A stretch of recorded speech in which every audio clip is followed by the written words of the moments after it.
जिसके जीवन में प्रेम व्रत नहीं बनता, उसका प्रेम संबंध तो हो सकता है, प्रेम नहीं हो सकता है। व्रत का अर्थ क्या है?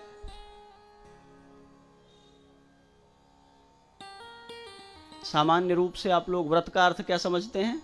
अंग्रेजी में क्या कहते हैं? फास्ट कहते हैं। अर्थ क्या समझते हैं उसका? उपवास करना।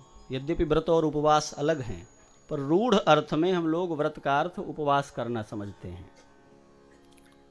जब अपने चुने हुए संकल्प से ही संतुष्ट रहा जाए किसी अन्य प्राप्ति के बिना, तब व्रत की सिद्धि होती है।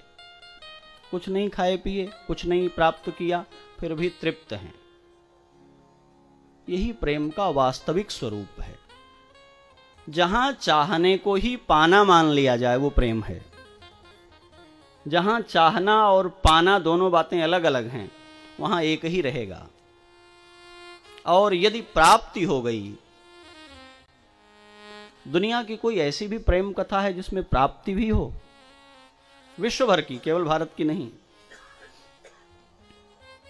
आप वृंदावन से ही आरंभ कर लें और इराक तक हो आए, लैला मजनू को भी याद कर लें, सीरी फरहाद को भी याद कर लें, सोनी महिवाल को भी याद कर लें, सस्सी पुन्नू को भी याद कर लें, और भी विश्व भर की जो प्रेम कहानियां हैं, वो प्रेम कहानियां बनी ही इसलिए कि प्राप्तियां नहीं थीं।